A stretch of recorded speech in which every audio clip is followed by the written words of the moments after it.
book that you already, put so much effort in bringing together all the literature from all over the world, from China to Russia to the British, and it's a very huge effort from your side. So I'll start off with your very latest book, Hunza Matters. I read it, and I think that there are some questions that I wanted to ask. I now forgot my... Yeah, take it. I'll quickly... Yeah, take it. So yeah, maybe we can just quickly start off with what's Hunza Matters and what it means to you. Yeah, Hunza Matters, as the title suggests, has different meanings, at least two different meanings. It could be regarded as a book that Hunza is important, that Hunza matters, for whom has to be discussed, but at least it is matters for the people living in Hunza, I guess. And matters could be interpreted as a topic that there are certain matters that need to be discussed, and that there is material available that deals with Hunza, and these matters, mainly from colonial times beginning, are discussed in that book. So when I choose the title, it was, say, the double meaning which was in my mind, but the title is less important than the contents of the book. It is basically the summary of more than 40 years of being involved in doing research in and about Hunza in different places and in different kind of functions in my career, from my doctoral thesis up to the end of my career. I was somehow involved in different research projects in which Hunza played one role or the central role as well. And so I wanted to write a book at the end of my career that is basically providing archival and other materials that document where Hunza played a role in the history of the area, how it became involved in colonial enterprises, in the Great Game and in other enterprises, and how it, of course, became involved when road systems were established and when trade routes were developed across the Karakorum, and Hunza and Naga play a very important role in that. Basically, it should have been Hunza and Naga Matters, but the book is part of a trilogy, and in that trilogy the titles had only two words available. And that's why I have chosen Hunza Matters, as Hunza is more better known to other people in the world. And it contains material I investigated already during my doctoral thesis in the early 1980s, and later on in the 1990s in my postdoctoral research. I spent again more than a year living in a village in Hunza. So from that period I collect a lot of material that have been assembled in chapters of this book, which is basically divided in 4 parts. The first part of the book is about the road, basically how accessibility was brought in the Karakoram valleys, how accessibility has been changed over time, how so-called modern infrastructure was implemented in the area, and how Hunza now became part of the China-Pakistan economic corridor. So it's a very long story, and there's a very long chapter about the development of infrastructure from the caravan routes, from the mountaineering expeditions up to today. And I tried to bring into the book images and photographs from the very first photographs ever taken in Hunza in the 1880s up to today, and for each decade since then there are photographs in the book. So it is for some people who are interested in studying the infrastructure development of the valley.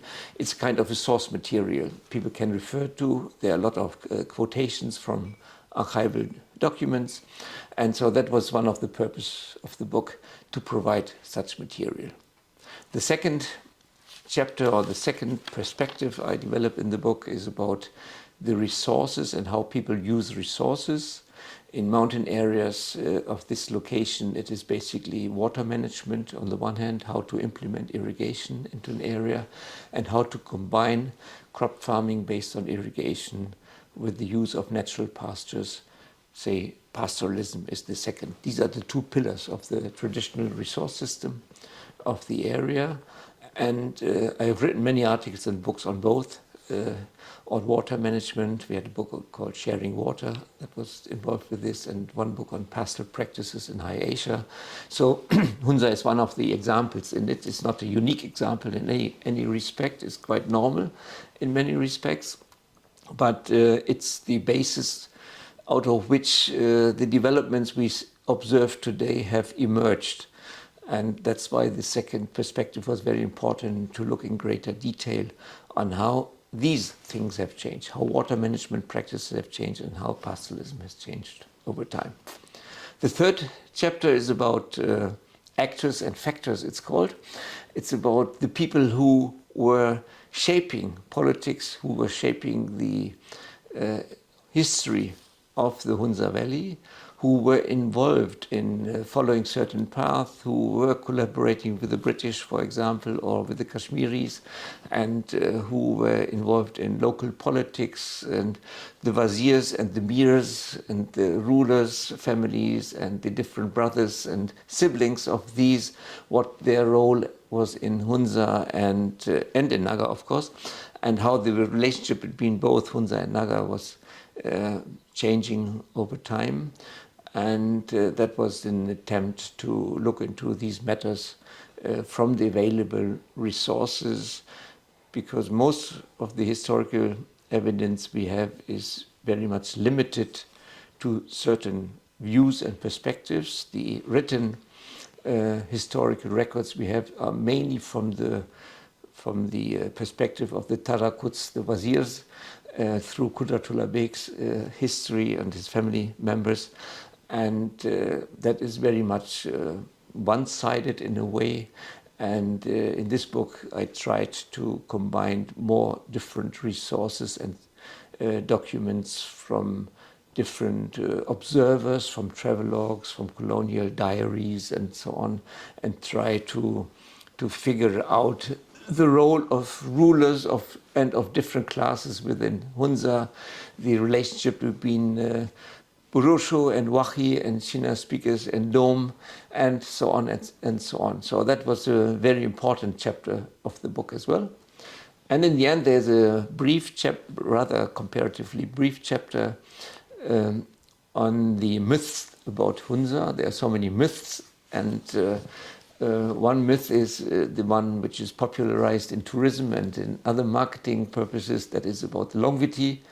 But there are other myths about how people prepare their nutrition, and how the Hunza people play a special role within their religious community, and how they play a special role with others, and how they are related to Alexander the Great, and all these myths which have disproved so far. And that is the final chapter of the book, basically. Thank you very much. It was a very comprehensive talk about throughout the book what you have written. So I'll just try to break it down a little bit. Please. Chapter-wise, we will start with the very title of your book. Let me bring the book here, if you allow me. Mm-hmm. So already you, in a way, partially answered my question about, why Hunza, why not, other things, although you have focused a lot on Nagar as well. So the very cover page suggests it's a picture of Hunza from Nagar. Yes. So it could have been, of the Hunza Oasis, and Nagar is the main frontal page, but why particularly this? Because this is a picture to make this picture, I had to walk for 2 days and stay overnight there to make an early morning picture of it. It was maybe one of the pictures which took me a lot of more energy than many others. And I liked it very much because it shows different things that are relevant for this book. It shows the hydraulic base of living in harsh mountains. It shows the glaciers of the Karakoram in an area which is unique in the world, which has one of the largest glacier coverages outside of the polar area. And that is very typical for the Hunza Valley. And it shows it very nicely. And it shows one of the steepest slopes on Earth. There are only three places, to my knowledge, that are similarly steep like this one. And it shows that people were able in managing to live there, to terrace the slopes, to establish fields in the area, to make crop farming there. And between glaciers and villages, there are the natural pastures that people are using. So this picture summarizes a lot of the natural resources. It summarizes the seat of power in Hunza.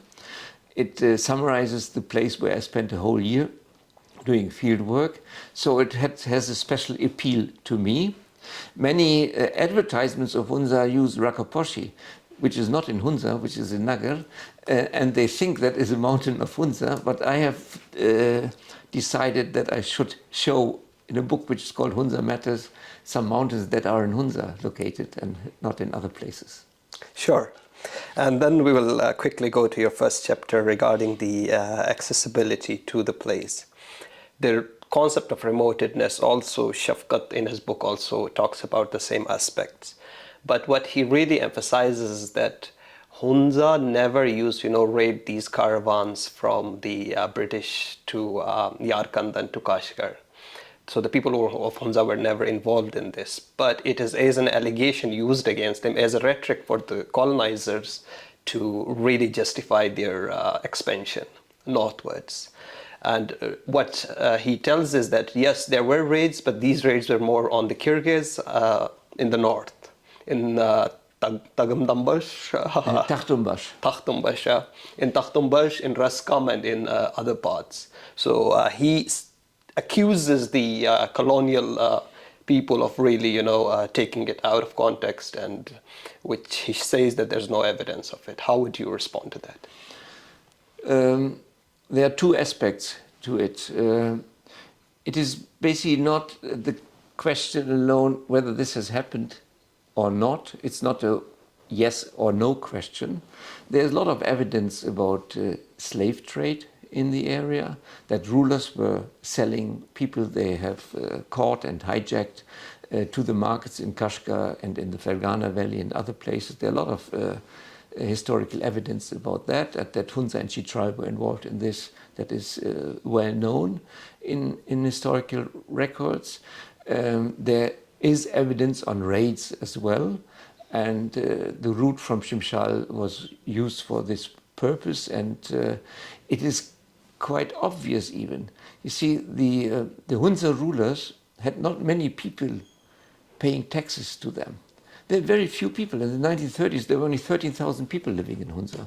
This is nearly nothing, basically. So in mountain areas, and not only there, in many other mountain areas, in the Hindu Kush, Himalayas, wherever, these rulers were always looking for other sources of income. Slave trade is one source of income, raiding is another source of income, if this is possible and feasible. And to have fortified villages like you have in the valley, it's a strong indicator that one had to protect themselves from other people who probably would come and look for revenge in the area as well. But this is not the major point. I think the point Shafqat wants to make is another point. The Britishers, they called their kind of conquest pacification.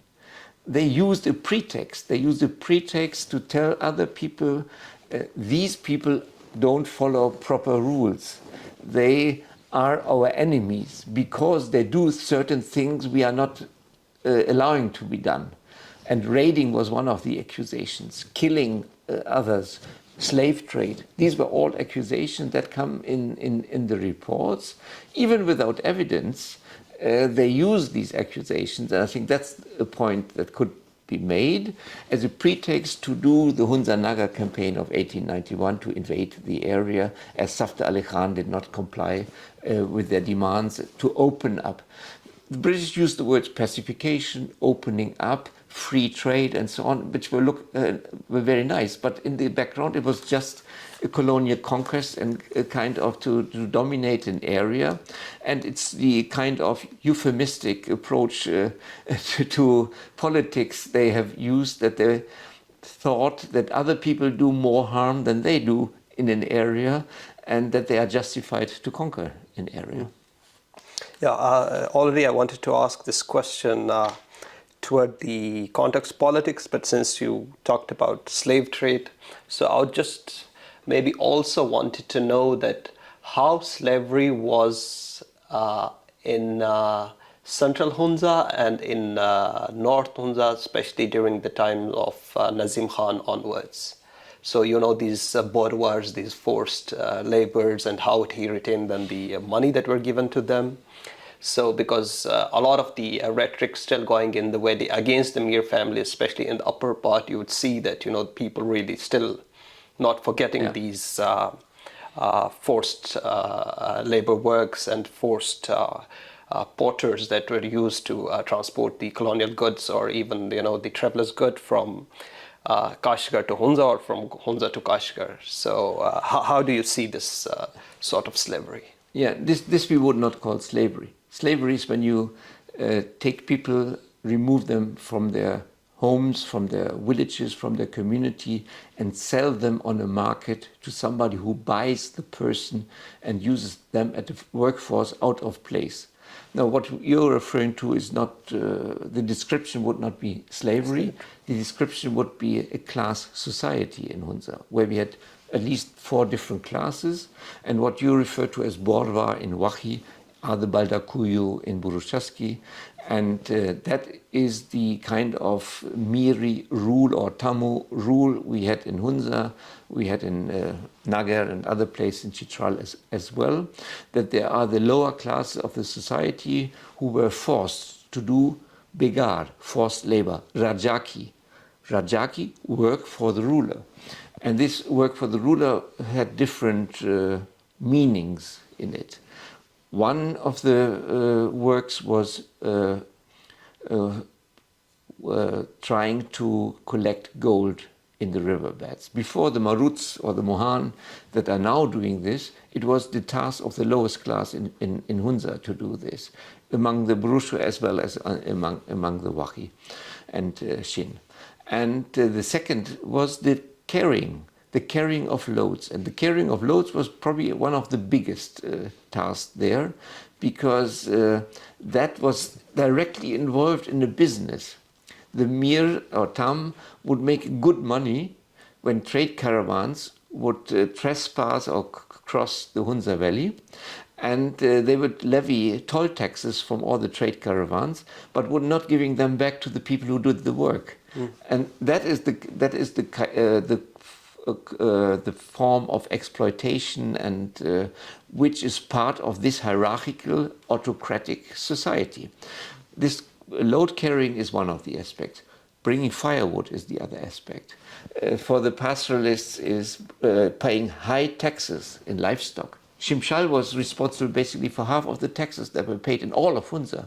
The Burushu were much more exempted from tax paying than the Wakhi people were exempted from tax paying. Even the higher classes of Wakhi had to pay more. Then they had to entertain the Mir and his family members and his entourage when they went hunting in the northern parts of the valley and so on. And they would not get any compensation for this. So this was really an exploitation scheme that is embedded in the hierarchical structures of society. Regarding connectivity, we see that you talk about a lot of bridges being built across the Hunza River, all the way from Gilgit all the way up to Kalik Pass in Miskar.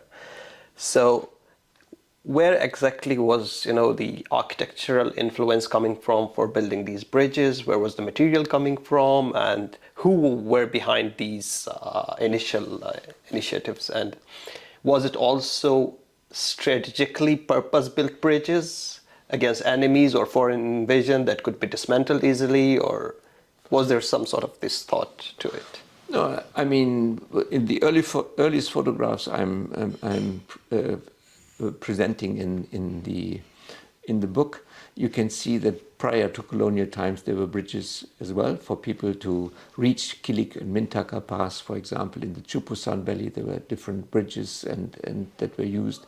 There are bridges in the Hunza Valley connecting Hunza and Naga. These were the rope bridges from plated twigs and so on, which you find nowadays nearly nowhere anymore. This is a traditional bridge building in olden times there. But in colonial times this changed because now we have a form which has something to do with military interests, with strategic interests, with providing bridges that can be allowing troops to go across a river, that can be outfitted with control posts that nobody crosses the river when it is not permitted. They can be used for levying taxes and so on and so on. They get a completely different kind of purpose, and this purpose is important for seeing that opening up and pacification follows some strategic and economic interests as well in controlling the trade between Eastern Turkestan, which is Xinjiang in China nowadays, and Kashmir in the broader sense. And there were three basic routes through Leh Ladakh, through Chitral, and one through the Hunza Valley. And they were competing among colonial officers there as well. And this is the very important aspect that needs to be regarded, that the British were always looking for the cheapest mode of operation and how they could lower always their investment in it.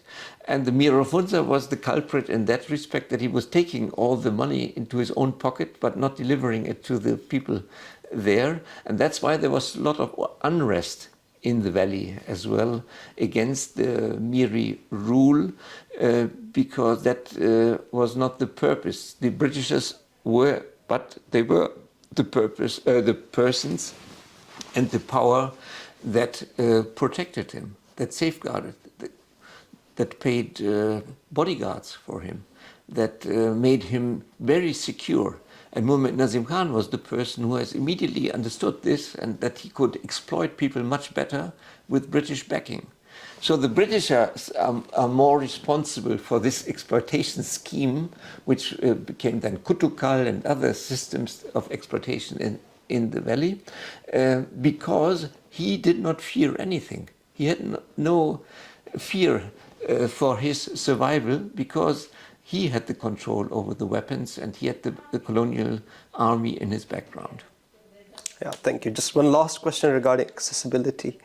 So how easy was it during the time of, I guess it was Salim Khan who built this fort imperially and really extended his...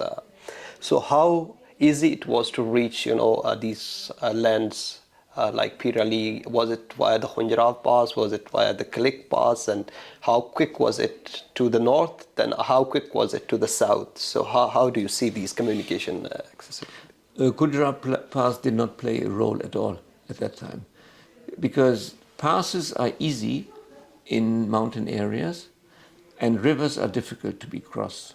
That's why the question of bridges comes up. And bridges were very difficult constructions across big rivers in the area. So the Kilik and Mintaka Pass were the major connections to Central Asia, to Tashkurgan and Kashgar. And Khunjarab Pass the Khunjarab Valley was not important at all, because you had to cross many times the river from one side to the other to reach Khunjarab Pass. So it was very expensive and unfeasible and dangerous to use the Khunjarab Valley. So it was not important at all for this. To the south, the roads were in certain places very difficult, what we call in Wakhi Perian or in Burshaski Pari, difficult passages. And these difficult passages had the advantage they could easily be controlled. There were darbans, there were doors to control this. So the Mir was in a position to control everything in this area through very easy means, because there was only one road, one line. And he had in every village, he had his representatives, he had his Trangfa and Arbobs and other people there he could collaborate with. And so it was an easy form of control that was not very expensive. But the colonial subsidies he received were quite substantial in that respect, so that his household was quite well off during these times, but the people did not get any benefit out of this. Yeah, thank you for touching on this. Maybe we just continue it from here onwards. So how was the mechanism of surveillance in terms of technological sense, and also, the appointed representatives of the state, or this hierarchical structure, that how would they surveil the population so quickly? And also in terms of technology, if we see in 1917, the Miskar post is established, the communication post, and how do you see using also these hierarchical structures already established, and also technology to surveil the population throughout the first half of the 20th century? Yeah, I mean, in colonial context, always modern technologies are used. The most modern technology was the telegraph line, and from 1918 onwards, the telegraph office in Miskar was operating, and it was very important to send messages from Srinagar through Gilgit, through Miskar into Kashgar, and from there postal runners were bringing the bag across the mountains to Kashgar, which was very often at that time faster than it is today. And this modern technology was expanded by telephone lines, and so the Mir of Hunza in the long run had in every village a telephone with a trusted person, and this was often the leader of the village, the Arbob or the Trangfa or Yarpa, or whatever denomination it was. And so he controlled the area by getting information quicker than other people could get it. If there was some unrest in an area, he would be informed very quickly and could find out certain measures and could control road access and accessibility. No, technology played a very important role in this. Building on this, you mentioned that there was an uprising in the 1940s, most probably, or in Passu, where the Arbab from Passu. That was the center, yes. Yeah, and you said that Gulmit and Hussaini did not really participated in this. And why was the uprising toward Miskar? What was the reason to go to Miskar rather than, I mean, the details of this are very complicated, and then we would have really need some more time to get into the details. I think the general feature is this. In certain villages, there was more opposition than in other villages, because in certain villages, people were neglected and excluded from certain advantages, while other people were supported.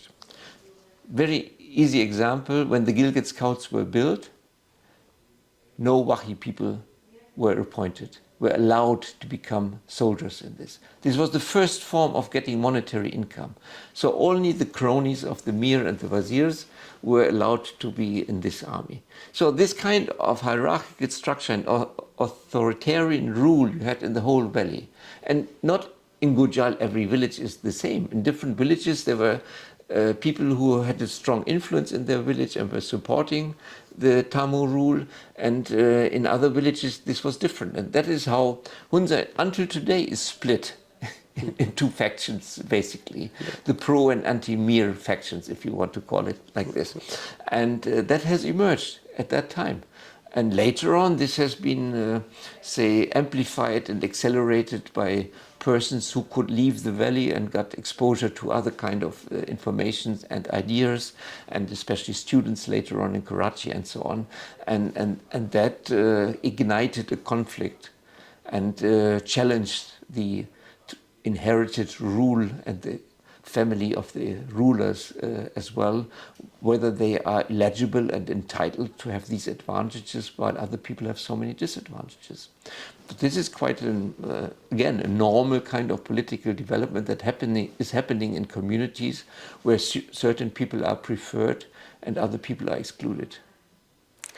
Thank you. And now let's quickly go to your second chapter. Are we going very slow? If you are tired, then you can. That's okay. So the second chapter, you talk about the water distribution system just in central Hunza, and you talk about the postures in upper Hunza.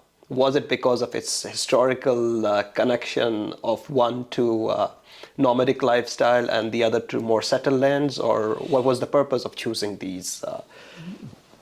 There's a misunderstanding in academia what is the meaning of nomadic lifestyle. The Wakhi people don't belong to nomadic lifestyle. Nomadic lifestyle was only with the Kyrgyz. But there are books written, Schomburg and other authors have written about Wakhi as nomads and so on, which is not really appropriate in description. Wakhi are combined mountain farmers as Brusho and Chin and Dome and other people are as well, because they combine agricultural practices in villages based on irrigation with pastoralism. But the difference is that pastoralism play a bigger role in Gojal as there are more extensive pastures there. So the flocks could be bigger in the area, and the special case for this is Shimshal. Why did I emphasize on the water management system basically in central Hunza? Water management systems are especially interesting in areas where you have a scarcity of supplies. Where you have a scarcity of supplies, then people have to make rules and regulations that are very complex. And Central Hunza is the most complex system in the whole valley. That's why I have studied it there, because there are several months of the year when there is water shortage and there's not sufficient water to irrigate the fields. In Gojal, we nearly have no village that has water shortage of that extent. And in villages like Gulmit or Shimshal or Gulkin, I think there's not much of a rule. People can tap the water resources at their will. Pasu has a more difficult kind of irrigation situation, and Khyber and other villages are a little bit different. But nothing is so complex as Hunza. And when I did this study in central Hunza, it was inspired by an author called Robert Netting, who wrote about the Swiss Alps and their irrigation, a book called The System Nobody Knows. And I wanted to prove that this is a system everybody knows. And so I went there in an area where we have non-written languages, and but where people know by heart when they are entitled to water, when their turn is on, and so on. And I tried for the first time to make it a written system. And for me, this was not only inspiring to do this, but it was the key to understand this society. It was showing me, for example, when we were talking about hierarchies, it was showing me how the Tam and the Wazirs had greater entitlements to water than all the other different groups of the area, and so on. So when I studied the water system, I started to understand what the society is all about. Thank you. And maybe just let's get to the more modern period now and get out of the history. Just one thing came to my mind, maybe I shall ask it, that you said Lorimer took 900 photographs. So I was wondering, where did it go, or is it available, still accessible for emerging academics or someone who really wants to access them? Yeah, oh, it's very easily accessible because the Lorimer archives are in the School of Oriental and African Studies in London, in the University of London, and they have a very well-kept archive. These photographs were catalogued and described. The descriptions are not always correct, but it is easily accessible. And he made a film as well, and this film is accessible there as well. And the Aga Khan Cultural Services have all photographs of Lorimer in their institution. They had access to it. They used the photographs in their reports as well. So these photographs are very well known and very easily accessible. It's much more difficult to access photographs taken by Gromchevsky, a Russian or Polish traveler, and others, but Lorimer is quite accessible. Okay, thank you. I'll just quickly change the lens. Yeah. So these expeditions started coming to the north. And how do you see the whole development starting from the 1954, the German-Austrian Karakorum expedition, and they taking, even doctors with them to Hunza and really trying to also break the myth, as well as then renegotiating or apologizing to the Mir and then inviting him to Munich. So how does these tourism development then unfolded throughout? And then you mentioned that initially Nepali Sherpas were taken to these expeditions. But later on, you also mentioned that now people from Shimshal and Pasu have been more involved in it. But now we currently see again Nepali Sherpas have taken over the whole business. So how do you see this whole cycle? Yeah, this expedition business is quite interesting how it developed after Pakistan's independence. Because Hunza had still Naga as well, and Chitral, they had a special position within the country. They acted as like independent principalities. They got a lot of appreciation outside of Pakistan. Although Pakistan had a very good reputation in the world at that time as an upcoming independent country, a hopeful country for the future. One of my German colleagues wrote a book, Pakistan, the model of a developing country at that time. So there was quite an expectation, and German companies were involved in working in Pakistan, especially pharmaceutical companies, Siemens as the company that implemented the telephone system in Pakistan, and many others. So in this kind of context, you find then expeditions that are a combination in the beginning of scientific expeditions or academic expeditions and mountaineering expedition. That was the form of expedition that was well known at that time. And so this 1954 expedition involved geologists, glaciologists, map makers, linguists, and other people who were interested in studying an area that was before reserved for Britishers during colonial times. So it was an opportunity to come to an area. Germany had a special affection for studying Afghanistan before, and so some people thought this is a void between Afghanistan and Nepal and India, that the Karakoram has been excluded from this kind of research. So anthropologists were very eager to study these areas as they expected to find not only archaic languages but archaic practices there as well. So they were very interested to join forces with mountaineers of that time. And that was the German Research Council which funded these expeditions at that time. And of course, these expeditions had get the permission of the rulers of the area. So they were writing letters to the Mir of Naga and the Mir of Hunza. And the Mirs had already started, especially in Hunza, a kind of hospitality service since 1925, when they built the first guest house in Karimabad, and where they located colonial officers at that time. And they easily found out that this is a very lucrative business, that you can make a lot of money when you channel all the money that comes to the valley through your own pocket, and that you don't give any chance to anybody else to be host to visitors. And this was continued with expeditions. And these expeditions were quite expensive enterprises. And these expensive enterprises involved a lot of people they needed. They need a lot of porters. They need guides and all this. And that was the opportunity for the rulers to give jobs to all their friends and exploit all the ones they could exploit as porters and so on, and make double business basically. They took the Rajaki and the Borwar and the Begar as for free for them, but were paid for this, and could pretend that they were big shots, and they got a lot of gifts at that time. And the expeditions wanted to help them in infrastructure development, allocated more funds for the area, improve the road systems, and so on and so on. So this was a very lucrative business from the beginning.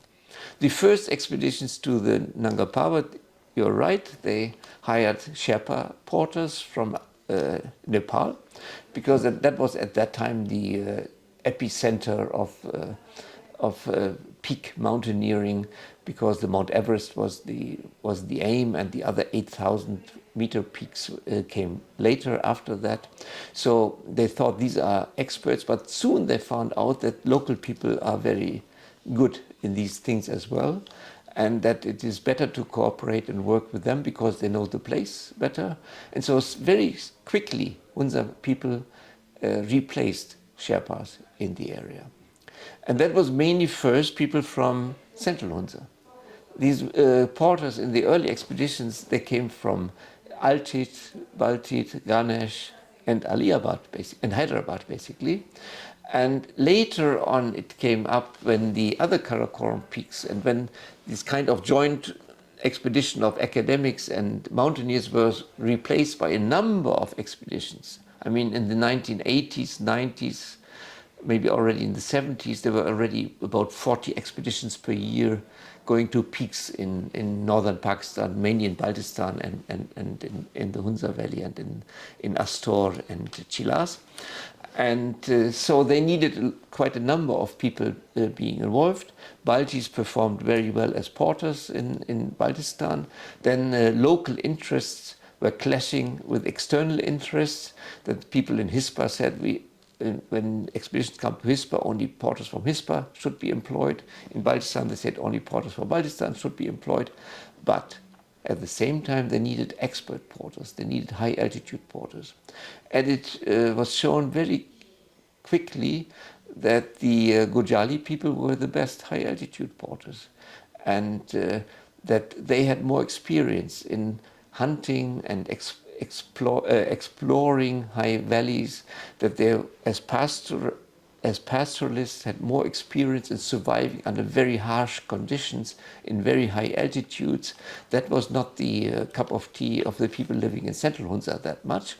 So they got a good opportunity, and this was one of the prime sources of monetary income for certain areas, especially for Shimshal, which has a number of people who have been on K2, Nanga Parbat, Gashabroom, and so on these high peaks, who have made organizations and trekking companies and so on by now.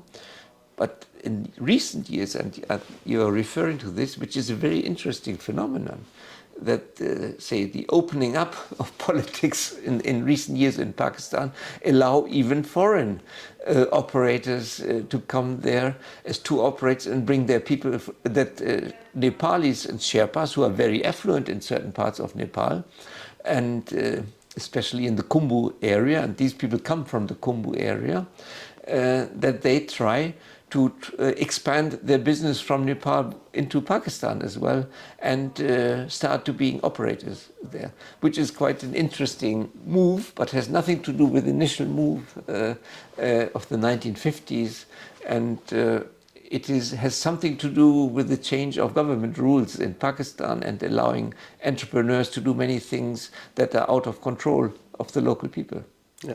Just an irrelevant question that I guess you saw the video of a Pakistani Sherpa dying on K2, which Yes. brought quite controversy. It was here in the newspapers. It was very prominent in our newspapers as well. Yeah. So how do you see these controversies that, Sherpas are underpaid, and those Sherpas who go there do not go with all the necessary training and all the equipments that they need? Are you talking about Sherpas or porters? Porters. Porters, Yeah, local porters. Sometimes I use it interchangeably, but Yes. yeah, that's not the right way. But yeah, normal porters is really getting into high altitude portering. For example, the recent case that we saw. Yeah. So how do you see the future of mountaineering if it keeps like this, or would there be, No, it would be very easy to regulate this, because it's a controllable number of expeditions that come. But the government does not control the tour operators. It does not control the mountaineering expedition organizers there. And if the rules were be strict, and in all expeditions normally have a liaison officer along with, which is appointed by the government, and if this liaison officer cannot control whether the people have proper kind of equipment, why he is a liaison officer with it? I think the responsibility is mainly with the companies who try to maximize their profits and to reduce the investment they do, and they reduce, in this case, obviously, the investment in the proper equipment of the porters. Sure, thank you. And just maybe let's go toward the natural disaster and its history. It has been, something with the global warming and with this whole notion of, environmentalism has become something very mainstream now, being discussed everywhere. And how do you see it unfolding throughout history? Because you have kept a track from the mid of 19th century all the way till 2019. So which is like roughly more than 150 years of a natural disaster for which you have kept. So how is this data accessible, and how really is the government or are the people getting into building these communities more resilient to natural disaster over the course of time, starting from the very early age? Yeah, these are basically two questions. When I was studying the colonial records, it came to my attention that disasters are recorded there as well. So right from the beginning, when I was working in the archives in St. Petersburg and in London and other places, I was making up a list, and I think that was the first time that anybody recorded in a chronological way the kind of disasters that were known of this area. And that's why this article, which I published, is maybe one of my most quoted articles because of these people's interest, especially by natural scientists as well, in finding some statistical evidence about what kind of disasters were there. You see, the knowledge about these natural disasters it's a bit of a difficult affair, because when a community is growing, when villages are growing, when infrastructure is expanding, these can always expand only in areas that are more dangerous than the places that have been settled before. Because most traditional settlements are in the most safe places. And so in the Hunza Valley, we nearly did not lose a village completely before the Atabad disaster happened. We had some villages or parts of villages that have been abandoned or given up because the water supply was interrupted and so on. But in the long run, most of the villages, the old villages, are still there in the location and have not been destroyed. But now we have places like Miacha and Nagar, which are a very old village, which is in danger of falling down the slope, and so on. So what we see there is two factors. One factor is by expanding into more dangerous zones, the threat is increasing in the area. And on the other hand, we have now more observations than we had before. The ones I could record in the mid-19th century were only if somebody had passed in an area where something had happened or had got word from a disaster, then it was recorded. But there are so many disasters happened at that time as well, totally unrecorded and unmentioned of. And so the destruction at earlier times probably was quite severe already, although we must see that the intensity and the number of disasters have increased in recent years. Just now coming, because I just want to quickly come to at the end, so we must have guests waiting for us. So just maybe 3 questions from the end. One is about you time and again mentioned that it's even the photographs taken, the things written are from a male-dominated perspective. Yeah. And you also being a male, writing again, from a male dominating. So how do you think that this gender really plays into bringing knowledge forward or constructing literature? That's it's a very open question, but in terms of Hunza, maybe if you can reflect on that. Yeah, of course, that's a very difficult question. In all the records you can read, basically only men play a role. Until Lorimer's come, and Mrs. Lorimer was involved more than 50 years ago. 50 years before we started our work. And I spent most of the time with my wife. So we were a similar setup like this. Lorimer. And my wife met a lot of women and took a lot of photographs herself, wrote her own books on it as well.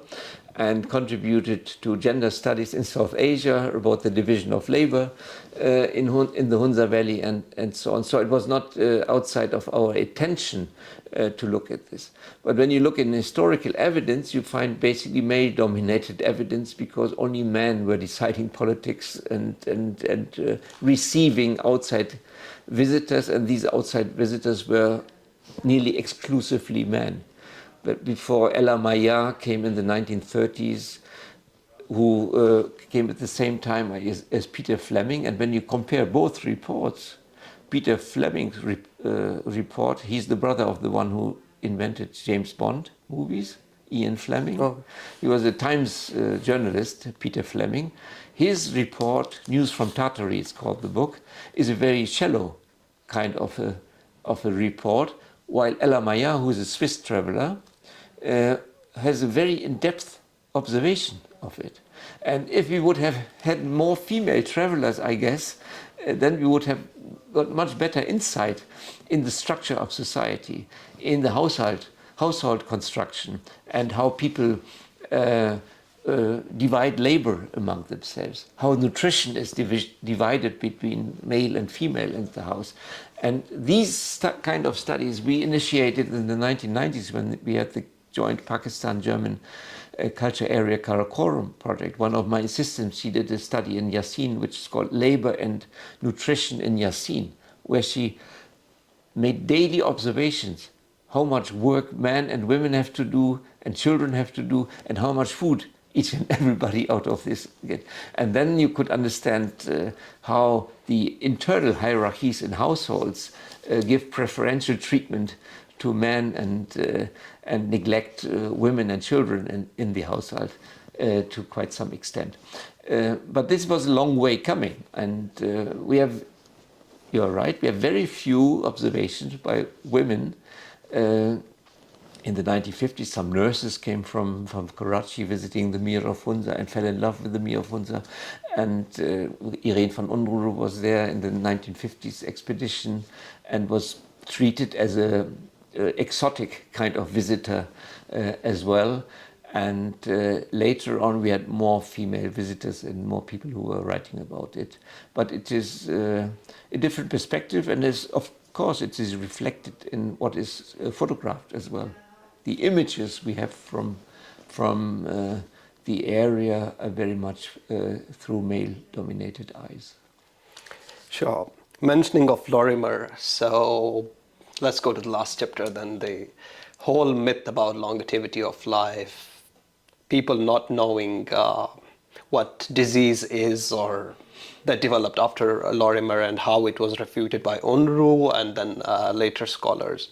But still it persists. We see it in the digital media, even the literature was there. Now it's even in the digital media, people going there with their cameras and then, portraying the secrets of Hunza life, secret of this, secret of that.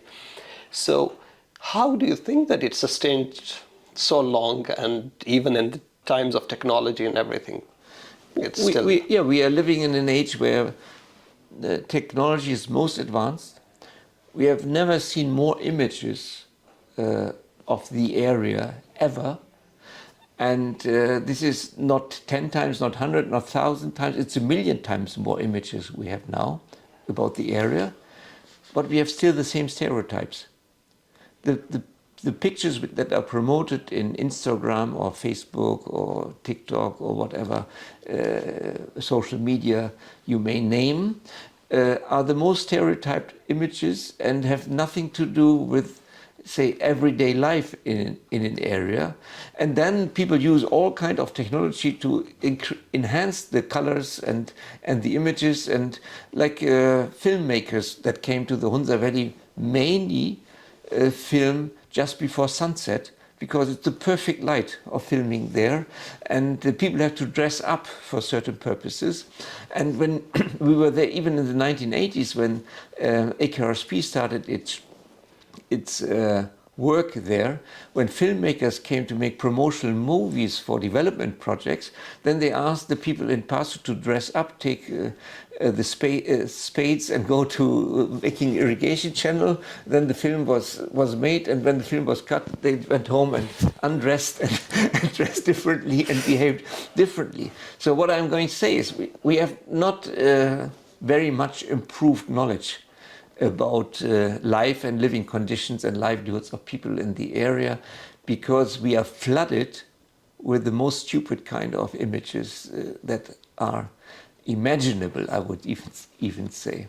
And the pictures that people took in the early 19th century, in the early 20th century, even when we started our work in the 1980s, we used slides. And when I was first time coming to Hunza, I took one picture per day. That was my routine of doing it. And so it is very limited kind of images that are accessible. Of course, I would have loved to have more images now when I need them.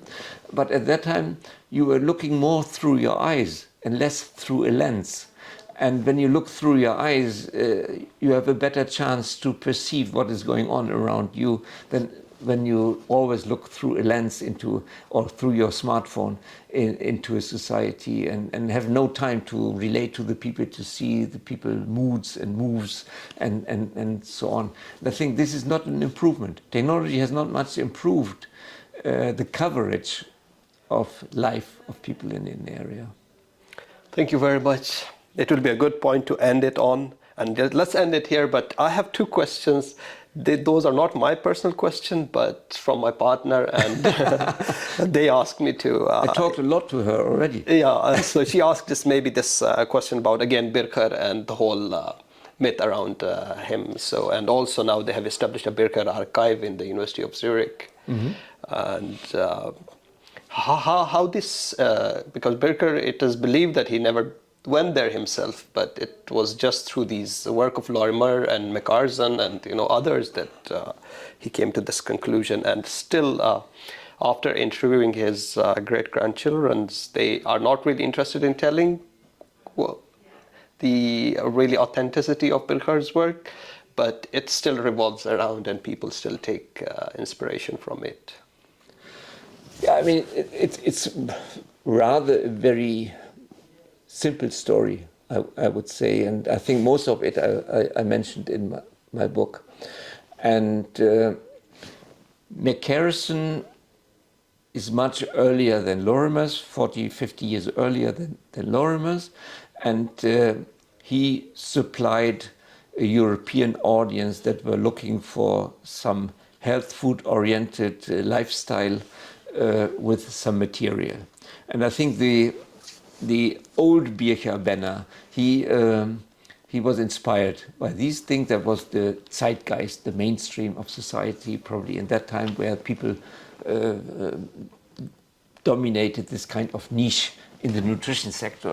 And I showed you the books in my collection from the 1930s, 40s onwards. We have huge number of books especially from America, from England, from Germany and France and other countries that were published, but they are basically based on the Lorimer's evidence, and basically on that only one book by E.O. Lorimer, Language Hunting in the Karakorum, and that was what inspired the young Birkher, Ralph Birkher, I think he found a very sound business idea from his perspective.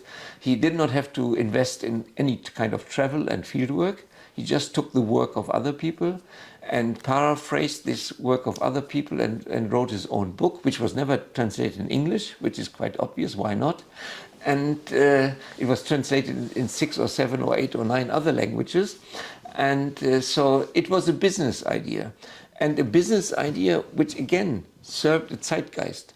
And the zeitgeist of the Second World War is a zeitgeist where many people from the middle class, we would say now, from the learned middle class, were looking for some place in which the world is in order, where there's no war, where there's no conflict, where they can find peace, and where you can, through proper kind of nutrition, prolong your life. That is what rich people nowadays try to do as well. They want to prolong their lives by a certain kind of nutritional behavior and lifestyle behavior. And so he served a very important purpose at that time, but he was not alone. Mr. Rodale and Mrs. Taylor and so on, who wrote these books in America, they were from the same kind of frame of mind. And they are the founding fathers of the health food press in America as well. So it's a movement that is still alive, and which is probably more alive now than it ever was. That's why these books are reprinted and again and again. And but the essence of all of this is that they were just stealing the information other people had provided and used it for their own purpose. That's the essence. In all those books you find pictures of the Lorimers. And the Lorimers were not aware that these people have taken their pictures. And in the 1930s there was this French expedition by Citroën going through the valley. Even by road it takes some of the images of this Russian painter who was painting the people of that time in the Hunza Valley. Some of those were printed in an article in National Geographic magazine, and Rodale just copied it from the National Geographic magazine and put it into his book, and so on. So there's a lot of unethical behavior, one can say.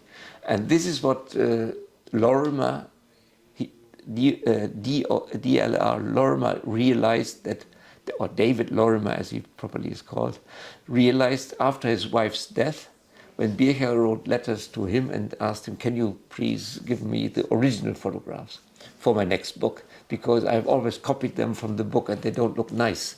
And then Lorimer contacted his publisher, and then they found out what had happened there.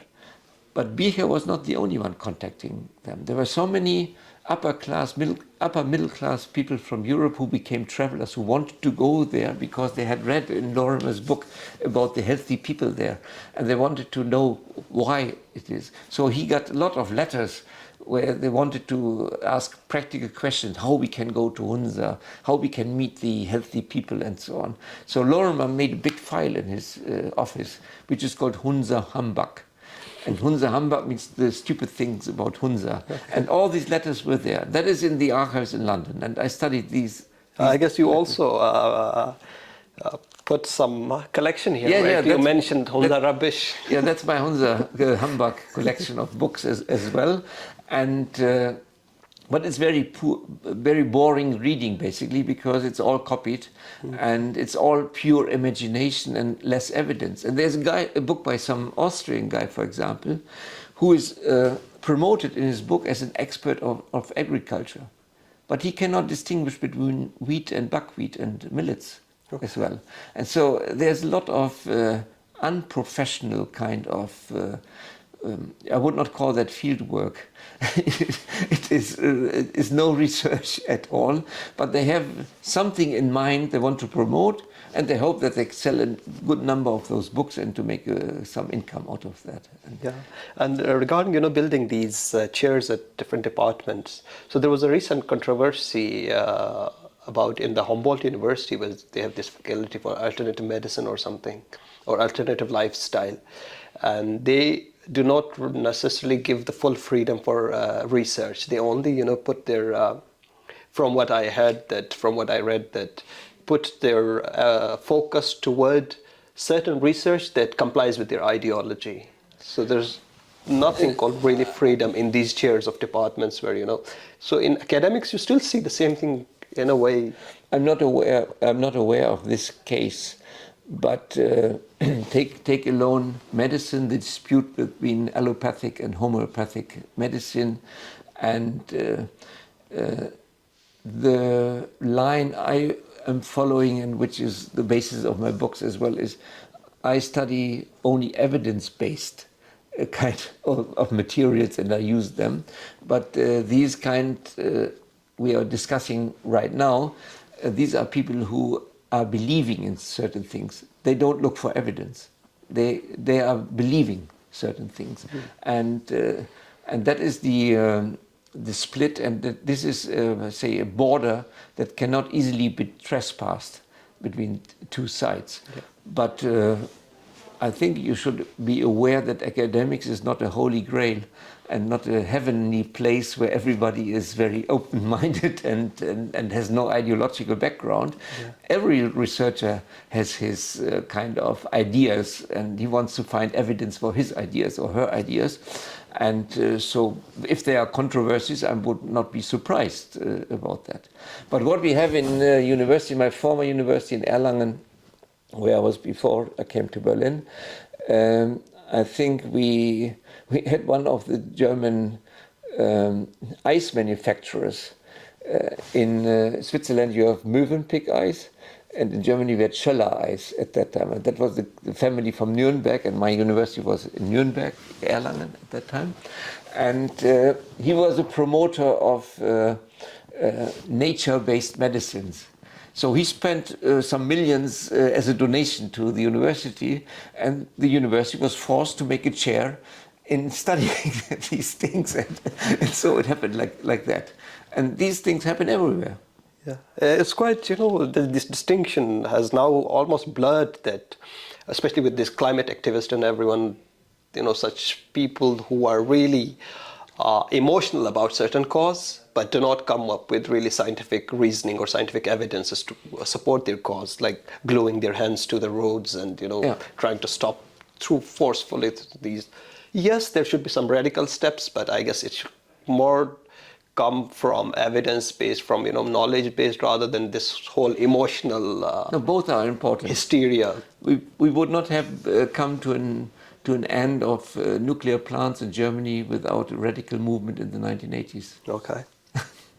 So certain things are sometimes good when they happen. We would not have been this kind of liberal society if we would not have had the student revolution of the 1960s and 70s.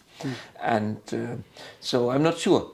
I think a good mixture is probably... It's hard to really distinguish the line. It's quite blurry between the two. Yeah.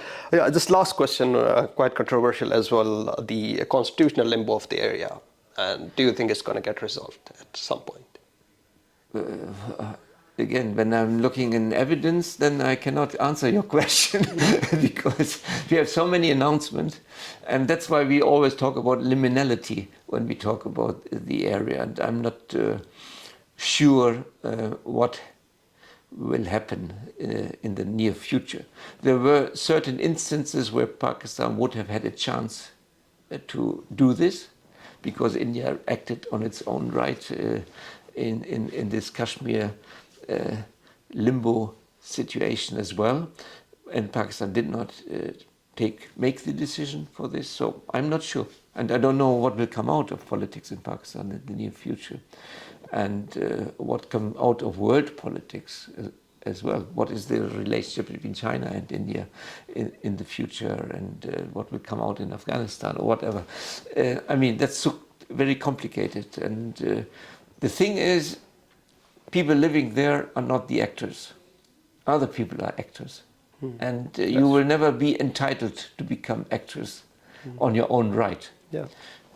But at the same time, it's the most stupid movement that we had, like Balawaristan movement for an independent state. This is completely unsustainable. Anything of this kind would be unsustainable in the long run. And I think Gilgit-Baltistan has had major advantages of being part of Pakistan in terms of infrastructure investment and so on, which people normally don't like to acknowledge at all, and got opportunities for education and for health services and jobs and so on. So I would not, I'm not in the position to judge these things, and I'm not the person who can predict what will come out of that. Yeah. Mr. Kreutzmann, thank you very much. Such a deep insight into and really answering my question. And thank you for the 40 years of your research. It means a lot to us being a native and, really getting to see everything put together in just one book, which otherwise we could have not been able to find by visiting Russian archives, British archives, Chinese archives, and then the Indian archives. So no, the book is meant for your generation, the next generation, to use as a source book. Yeah. And that was the idea of providing so many archival evidence and documentary evidence the book, that people can make up their own interpretations out of this. That was the idea, and I hope that it will serve the purpose. I hope my interpretation was on track.